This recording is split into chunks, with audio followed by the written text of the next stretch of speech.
A tinta e a lápis escrevem-se todos os versos do mundo. Que monstros existem nadando no poço negro e fecundo? Que outros deslizam largando o carvão de seus ossos? Como o ser vivo, que é um verso, um organismo, com sangue e sopro, pode brotar de germes mortos? O papel nem sempre é branco, como a primeira manhã. É muitas vezes o pardo e pobre papel de embrulho. É de outras vezes de carta aérea, leve de nuvem. Mas é no papel, no branco asséptico, que o verso rebenta. Como um ser vivo pode brotar de um chão mineral.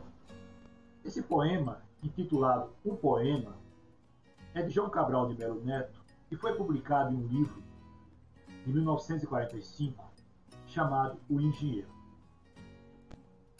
Tanto o título do livro quanto o poema se inscreve naquilo que se denomina de metapoesia. O título, porque já sinaliza para um dos temas mais caros da poesia de João Cabral e da poética de João Cabral, que é pensar o poema da mesma maneira que um engenheiro pensa um edifício, uma construção. Então, o próprio título do livro já sinaliza para essa concretude, para essa ideia de cálculo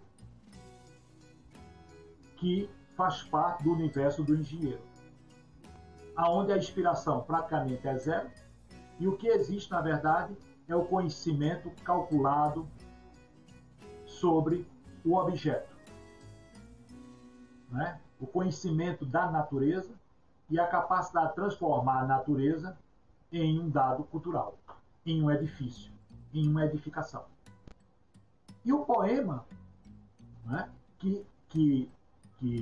esse poema chamado O Poema, que reforça esse processo da metapoesia de Cabral, onde Cabral trata aí de que, assim como o engenheiro precisa de um lápis e de um papel branco para desenhar a planta e fazer os cálculos, também é a mesma matéria que um poeta precisa para compor seus poemas.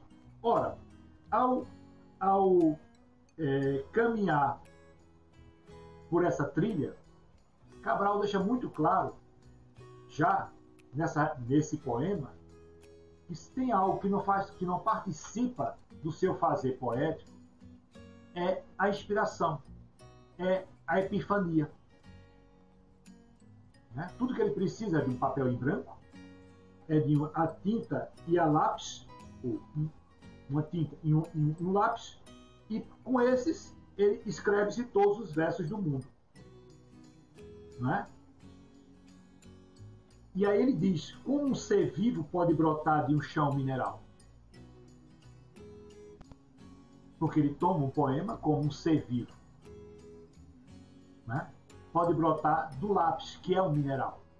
Pode brotar do papel, que é um mineral.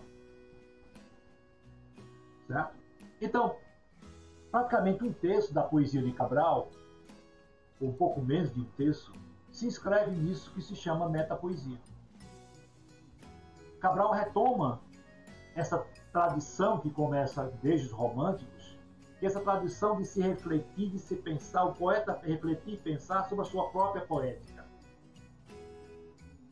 Esse refletir, esse pensar, que pode se dar tanto no próprio poema, como também na crítica. Ou seja, poetas que também exercem a atividade crítica, como o caso, por exemplo, do Ezra Pound, do T.S. Eliot, dos irmãos Campos, no Brasil, que não só foram poetas, mas também críticos de poesia. Não raras vezes teóricos da poesia, teóricos da linguagem poética. Né? E João Cabral também vai escrever textos onde ele faz essa reflexão sobre a poética, sobre a linguagem poética. São poucos ensaios, não são tantos, mas são ensaios que, como poesia e composição, né? Uma crítica literária que ele escreve nos anos 40, fazendo um balanço sobre a geração de 45, né? Da função moderna da poesia, certo? Esses ensaios todos, Cabral faz uma reflexão sobre a poesia, sobre a linguagem poética, e que, ao fim e ao cabo, ele está fazendo uma reflexão sobre os caminhos que ele escolheu para construir a sua poética desde sempre, certo? Então, esse é um ponto importante na poesia de Cabral.